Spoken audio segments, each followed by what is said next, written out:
Welcome back student. बिस्मिल्लाहिर्रहमानिर्रहीम। आज हम फर्स्ट ईयर की क्लास में हैं। आज का हमारा जो टॉपिक है वो है applications of Bohr model. Bohr model जो Bohr atomic Bohr atomic theory हमने जो डिस्कस की है उसी में यहाँ पे उसके कुछ एप्लीकेशंस हैं। जो आप लोगों ने बोहर एटॉमिक मॉडल है वो तो क्लास 9 में भी डिस्कस किया हुआ है, लेकिन ये जो एप्लीकेशंस हैं यहाँ पे जो मैथमेटिकल फॉर्म आपको नज़र आ रहा है, कोई आपको इसकी डेरिवेशन की ज़रूरत नहीं है, ना ही पेपर में आपसे जो है इसकी डेरिवेशन पूछते हैं। इन डेरिवेशन में या यहाँ पे जो मैथमेटिकल फॉर्म आपको नज़र आ रहे हैं इनकी फ़िज़िकल मीनिंग क्या है, ये चीज़ें आप लोगों को क्लियर होनी चाहिए। ये इसका कॉन्सेप्ट क्या होगा, इन यहाँ पे सारी चीज़ें जो आपको एक लंबा छोड़ा जो है डेरिवेशन नज़र आ रहा है फाइनल इक्वेशन तक, इसको कैसे डिराइव किया गया। तो डिराइवेशन तो आप लोगों ने नहीं करना, अभी से बता रहा हूँ, आप लोगों ने इनके फिजिकल मीनिंग और इनके कॉन्सेप्ट को सीखना है, ठीक। और बाकी इसी से रिलेवेंट फिर आप लोगों ने एमसीक्यूज सॉल्व करने हैं। समझ में आ रही बात, ठीक। तो डेरिवेशन नहीं होगा, फिजिकल मीनिंग बहुत इंपॉर्टेंट है कि जो नील बोहर ने किया हुआ है वो काम, जो वहाँ पे उसने कॉन्सेप्ट पेश किया था, उसके एप्लीकेशन क्या हैं, उसके इस्तेमालात क्या हैं। तो सबसे पहले आज हम इस लेक्चर में, लेक्चर नंबर 4 हमारा जो है इस चैप्टर का, इसमें जो हम डिस्कस कर रहे हैं वो है डेरिवेशन ऑफ रेडियस, यानी हाइड्रोजन एटम के लिए जो उसने कॉन्सेप्ट दिया था। सो डिफरेंट कॉन्सेप्ट्स के थ्रू हम लोग इस एटम के लिए रेडियस को कैसे मालूम कर सकते हैं। Now what is mean by radius, तो आप सब जानते हो। फॉर एग्जांपल अगर जो है ये न्यूक्लियस है, ये इसके अंदर बहुत सारे ऐसे ऑर्बिट्स हैं, ऐसे बहुत सारे ऑर्बिट आप लोगों को नजर आ रहे हैं। सो न्यूक्लियस से लेके आउटर मोस्ट इलेक्ट्रॉन तक, if this outer most electron, so nucleus से लेके आउटर मोस्ट इलेक्ट्रॉन तक जो डिस्टेंस है, जो डिस्टेंस इतना जितना भी होगा, that is called edge radius. तो हमने ये मालूम करना है कि अगर हाइड्रोजन एटम है जिसमें एक इलेक्ट्रॉन है तो उसका रेडियस कितना होगा, उसको कैसे डिराइव करेंगे, उसके लिए फार्मूला जो लास्ट में यहाँ पे आएगा, तो इसको कैसे डिराइव किया गया है। Let's start with the topic, the derivation of radius. Derivation of radius में सबसे पहले आपको बताया जा रहा है कि अगर एक एटम है, ठीक, जहाँ पे इसका न्यूक्लियस भी आप लोगों को नजर आ रहा है और इसमें एक इलेक्ट्रॉन जो है वो भी आप लोगों को नजर आ रहा है। अब बहुत ध्यान से सुनिए, कॉन्सेप्ट आप लोगों को इसको जो है वो सीखना है। अब अगर एक न्यूक्लियस है, सो न्यूक्लियस क्या करता है, वो इस इलेक्ट्रॉन को अपनी तरफ अट्रैक्ट करता है, बिकॉज न्यूक्लियस के ऊपर पॉजिटिव चार्ज है और इलेक्ट्रॉन के ऊपर नेगेटिव चार्ज है। And remember that opposite charges always attract each other. So क्या होता है, यहाँ पे जो न्यूक्लियस है वो इस इलेक्ट्रॉन को अपनी तरफ खींचता है। जब इस इलेक्ट्रॉन को अपनी तरफ खींचता है तो इलेक्ट्रॉन ऐसे जो है इस एटम में रिवॉल्व करता है। ये अपने साथ नोट करना है आप लोगों ने कि इलेक्ट्रॉन जो है वो क्यों रिवॉल्व करता है, because the nuclear power, this nuclear power is responsible to revolve this electron. मैंने आपको जो है वहां पे बोहर एटॉमिक थ्योरी में एक बात समझाई थी कि न्यूक्लियस में इलेक्ट्रॉन क्यों नहीं गिरता। अगर क्वेश्चन ये हो तो आपने ये बताना है कि इलेक्ट्रॉन वो खुद अपनी एनर्जी की वजह से नहीं गिरता, वो क्या करता है, वो यहाँ पे जो न्यूक्लियस है वो उसको कंपेल करता है, वो उसको मजबूर करता है कि वो क्या करे, इसके इर्द गिर्द ऐसे घूमे। सो वो force, the type of force through which the nucleus attracts the electron toward itself, that is called as centripetal force. This is called as centripetal force. ये क्या कहलाते हैं, सेंट्रीपिटल फोर्स कहलाते हैं। अब आप सबको मालूम है कि अगर सिर्फ सेंट्रीपिटल फोर्स होता तो लाजमी इलेक्ट्रॉन यहाँ पे गिरता, लेकिन क्यों नहीं गिरता। अब एक फोर्स इसके अगेंस्ट भी यहाँ पे काम करता है, जो कि क्या होता है, जो कि अवे फ्रॉम द न्यूक्लियस है, अवे फ्रॉम द न्यूक्लियस है। And that type of force is called as, this is called as centrifugal force. Centrifugal force, बहुत ध्यान से ये चीजें समझते जाएं, आपके फिजिक्स में भी आपके लिए जो है वो बेनिफिशियल होंगी, यहाँ पे भी बहुत ज्यादा है। अपने इसको सीखने डिटेल में बता रहा हूँ, ये सारी चीजें देखिए। एक इलेक्ट्रॉन जो कि न्यूक्लियस इसको अपनी तरफ अट्रैक्ट करता है, that type of force through which the electron are the force of attraction that is toward the nucleus, जो न्यूक्लियस की तरफ होता है, that is called as centripetal force. And the force through which the electron is attracted away from the nucleus, nucleus से दूसरी तरफ जो attract होता है, so that is called as centrifugal force. अब अगर ये वाला फोर्स ज्यादा होगा तो इलेक्ट्रॉन नीचे गिर जाएगा, ये वाला फोर्स ज्यादा होगा तो इलेक्ट्रॉन बाहर की तरफ निकल जाएगा।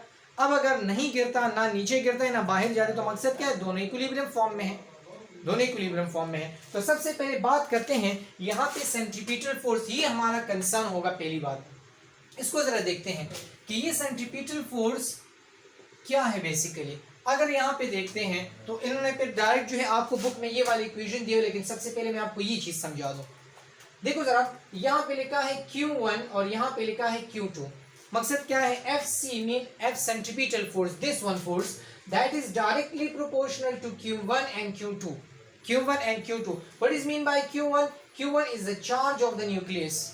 Charge of the nucleus. इसका मकसद क्या है? अगर मैं इसको ऐसे इस इक्वेशन को भी अलग अलग करके लिखता हूँ, ऐसे हो जाएगा F centripetal is proportional to Q1 या F centripetal is proportional to Q2.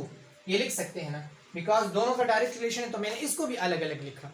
अब इसका मकसद ये है, now Q1 that is basically the charge of the nucleus. Charge of nucleus, and remember that charge of nucleus is represented by the symbol Ze.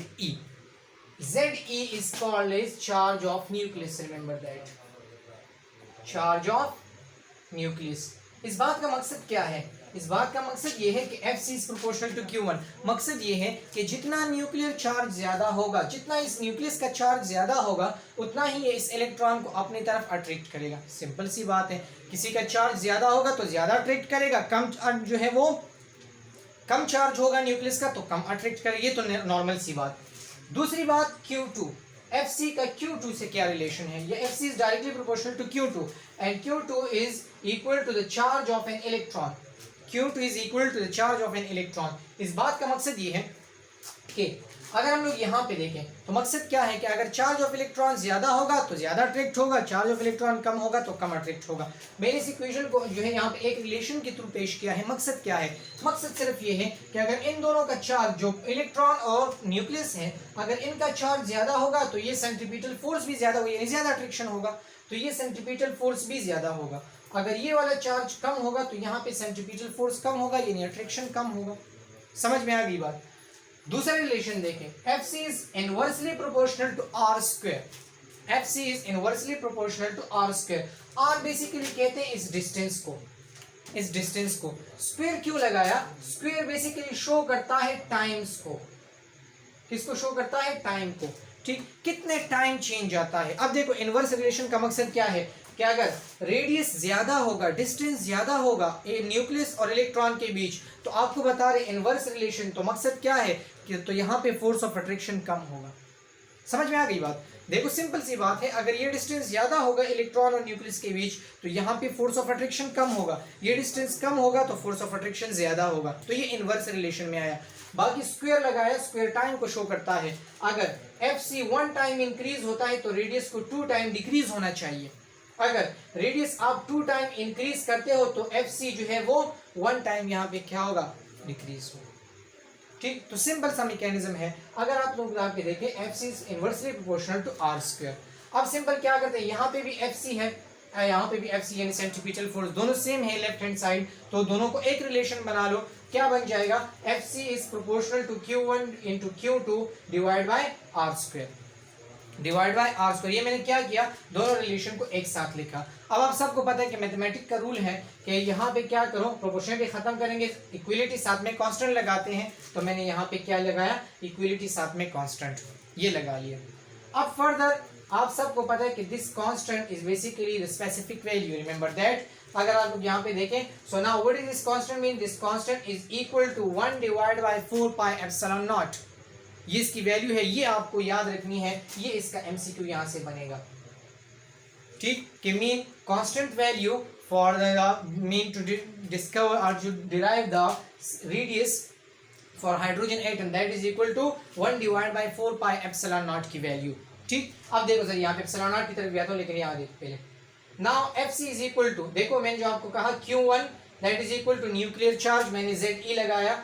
Q2 charge of an electron, उसकी जगह मैंने E लगाया. बाकी R square अपनी जगह पे. Ze किसको show करते हैं? न्यूक्लियर चार्ज को, Q1 को. Q2 जो है वो चार्ज ऑफ इलेक्ट्रॉन को शो करता है, और R स्क्वायर जो है वो ऑलरेडी यहाँ पे आपने इसका रिलेशन निकाला है और यहाँ पे आपको मालूम भी है. अब सिंपल क्या करते हैं, इक्वेशन बन जाते हैं Fc is equal to K into Ze multiplied by E divide by R square की वैल्यू.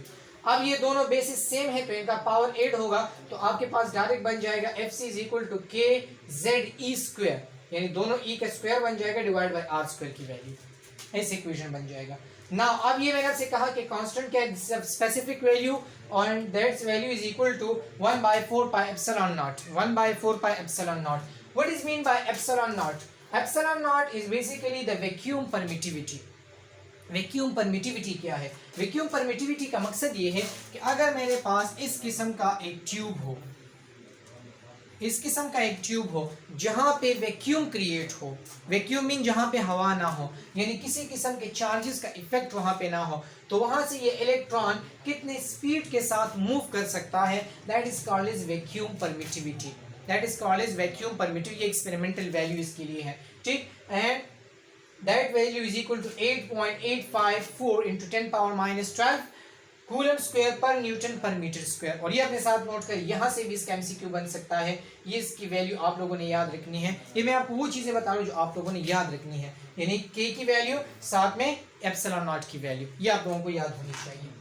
अब आते हैं इसी रिलेशन को देखें, यहाँ पे रिजल्ट क्या बना, F C is equal to Z E square divide by 4 pi epsilon naught into R square की वैल्यू। आर स्क्वायर की वैल्यू का मकसद क्या है, देखो सिंपल सा मैकेनिज्म है। आपको यहाँ पे क्या मिला है, के की वैल्यू, के की वैल्यू क्या है 1 divide by 4 pi epsilon not. Simple इस वैल्यू को उठाओ, के की जगह रखो, आपके पास ये वाला इक्वेशन बन जाएगा, F C is equal to Z E square अपनी जगह पे divide by 4 pi epsilon naught into R square. अब आप कहोगे कि ये कैसे आया, तो सिंपल मैंने क्या किया हुआ है, यहाँ से के की वैल्यू उठा के इस इक्वेशन में पुट की है, you will get this type of answer equation. अब ये जो इक्वेशन बना, this is called as centripetal force, ये वैल्यू बनी है यहाँ पे, जो आपने जिस चीज में आपका इंटरेस्ट था कि centripetal force is equal to what, तो centripetal force is equal to Z E square divide by 4 pi epsilon naught into R square की value. Clear? Now next centrifugal force, ये ऑलरेडी एक्सपेरिमेंटल वैल्यू है, आप लोगों ने physics में भी इसको पढ़ा होगा, mv square divide by r, ये ऑलरेडी हम लोग जानते हैं, एज वी नो दैट, इसके साथ लिखें। So now this is called as centrifugal force. ये जो सेंट्रीफ्यूगल फोर्स बना, ये सेंट्रीपिटल फोर्स बना। अब आपको पता है कि अगर एक इलेक्ट्रॉन वो ऑर्बिट में है, एटम में है, तो इसका मकसद क्या है, इसका मकसद ये है कि दोनों फोर्सेस आपस में बराबर हैं, ना उधर जा रहे ना इधर जा रहे, तो मकसद क्या है, दोनों फोर्सेस आपस में बराबर हैं। जब दोनों फोर्सेस बराबर हैं तो यहाँ पे रिजल्ट में क्या होगा, हम कह सकते हैं कि एफ सेंट्रीपिटल और centrifugal is equal to Z1, दोनों बराबर हैं। सिंपल एफ सेंट्रीफ्यूगल की जगह mv square divide by r मैंने लिखा, और एफ सेंट्रीपिटल की जगह z square divide by 4 pi epsilon naught into r square की वैल्यू, जो ऑलरेडी हमें नाउन है। सिंपल क्या क्यों, यहाँ पे by putting the value you will get this type of equation, ये बना आपके पास। अब देखो इसमें से यहाँ पे जो r है और यहाँ पे r स्क्वायर है, तो ये देखें ये स्क्वायर जो है इस r के साथ कैंसिल, बिकॉज यहाँ पे ये डिवीजन में है, इस साइड पे आएगा मल्टीप्लाइड हो जाएगा, तो दोनों एक दूसरे के साथ कैंसिल, सिंपल यहाँ पे r रह जाएगा, स्क्वायर इसके साथ कैंसिल हो जाते हैं। फिर ये नहीं कहना कि मीन जो है यहाँ पे r स्क्वायर जो है वो नीचे इक्वेशन में नहीं है, वो सिंपल r, तो आपको ये बताना है कि ये r स्क्वायर यहाँ पे कैंसिल हो जाता है, रिजल्ट में यहाँ पे mv स्क्वायर रह जाता है, और यहाँ पे z square divide by 4 pi epsilon naught into r की वैल्यू रह जाती है। Clear? Next, now by rearranging this equation, अब हमने यहाँ पे v स्क्वायर की वैल्यू जो है वो यहाँ पे r की वैल्यू को मालूम करना, फिर उसके बाद v स्क्वायर, तो रेडियस में हम इंटरेस्टेड है कि रेडियस हमने मालूम करना है। यहाँ पे देखें this is the r value, so r की वैल्यू कितने के बराबर होगी, देखो इस इक्वेशन को जरा रीअरेंज करें, you will get this type of equation that r is equal to z square divide by 4 pi epsilon naught v square into m। ठीक है, सिंपल आप देखें यहाँ पे मैंने क्या किया, यहाँ पे r को मैंने छोड़ा, मैथमेटिकली आपको बता देता हूँ, यहाँ पे r को मैंने छोड़ा, दोनों इक्वेशन यहाँ, दोनों रिलेशन यहाँ पे शिफ्ट किए, ठीक। फिर जो है ये 1 ओवर r रह जाएगा, तो इसको दोबारा से अपोजिट करेंगे, ठीक, तो ये दोबारा से डिवीजन में आएगा, you will get this type of equation. Now r is equal to z square divide by 4 pi epsilon naught into v square into m, ये वैल्यू आपके पास बन जाएगी। अब फर्दर वो यहाँ तक इसको छोड़ देते हैं, अब इसके बारे में बात करेंगे फर्दर, लेकिन पहले यहाँ देखो बोहर का पोस्टुलेट नंबर 4 हमें क्या बताता है, angular momentum is equal to nh divide by 2 pi, इससे पहले लेक्चर में हमने डिस्कस किया हुआ है। So mvr is equal to nh divide by 2 pi, so अगर इसी इक्वेशन का स्क्वायर लेंगे, ठीक, तो ये देखो m के पास भी स्क्वायर, v के पास भी स्क्वायर, r के पास भी स्क्वायर, n भी स्क्वायर, h भी स्क्वायर, 2 का स्क्वायर लेंगे 4 और पाई का स्क्वायर लेंगे पाई स्क्वायर, ठीक है, ये आपके पास इक्वेशन बन जाएगा। अब इसमें से हमने v स्क्वायर को मालूम करना है, क्यों, बिकॉज यहाँ पे आप देख सकते हो कि हियर इज v स्क्वायर, इसमें हमने यहाँ पे पुटिंग करनी है, तो इसमें v स्क्वायर को अलग करेंगे, बाकी दोनों को यहाँ पे शिफ्ट कर देंगे, यहाँ पे मल्टीप्लाइड है, यहाँ पे डिवाइड हो जाएंगे, you will get this type of equation that v square is equal to n square अपनी जगह, h स्क्वायर अपनी जगह, 4 पाई स्क्वायर अपनी जगह, m स्क्वायर यहाँ पे शिफ्ट हुआ, r स्क्वायर यहाँ पे शिफ्ट हुआ, आपके पास ये इक्वेशन बना, v square is equal to n square into h square divide by 4 pi square m square r square. ठीक, अब हम इंटरेस्टेड हैं किस वैल्यू में, यहाँ पे, तो ये वी स्क्वायर की वैल्यू उठाओ और यहाँ पे पुट करो, ये वी स्क्वायर की वैल्यू उठाओ यहाँ पे पुट करें, you will get this type of equation that R is equal to N square H square epsilon naught divide by Z E square pi M की वैल्यू बन जाएगी। अब यहाँ पे आप देख सकते हो कि z की वैल्यू है, किसकी वैल्यू है, z, और z जो है बेसिकली ये किस चीज को रिप्रेजेंट कर रहा है, एटॉमिक नंबर को, आप सबको पता है atomic number is represented by z value. So अब हमने क्या करना है, ये हाइड्रोजन के लिए हम डिस्कस करें, बिकॉज मैंने आपको स्टार्ट में समझाया था कि बोहर का जो पोस्टुलेट है या बोहर का जो मॉडल है वो हाइड्रोजन या हाइड्रोजन लाइक एटम के लिए है जिसमें सिर्फ एक ही इलेक्ट्रॉन होता है। तो वहां पे एटॉमिक नंबर आपको पता है हाइड्रोजन का 1 है, तो यहाँ पे हम लिख सकते हैं that z is equal to 1। ये कैसे आया, तो आपको ये क्लियर होना चाहिए कि हम लोग हाइड्रोजन के लिए बात करें, therefore z is equal to 1। तो सिंपल z की जगह नीचे 1 लिखो ना लिखो कोई फर्क नहीं पड़ता, तो z गायब। ठीक, आपसे पूछेंगे z कैसे आपने गायब किया, because z is equal to 1। क्यों 1 लिया, बिकॉज हाइड्रोजन एटम के लिए बात करें उसका एटॉमिक नंबर 1 होता है। So now this equation become this type of equation that r is equal to n square, बाकी सारी कांस्टेंट वैल्यू, बिकॉज देखो n जो है वो नंबर ऑफ ऑर्बिट को शो करेगा, कितने के लिए डिस्टेंस मालूम करें, फर्स्ट ऑर्बिट तक डिस्टेंस मालूम करें, सेकंड तक, थर्ड तक, फोर्थ तक, फिफ्थ तक, आप किसके लिए मालूम करना चाह रहे हो।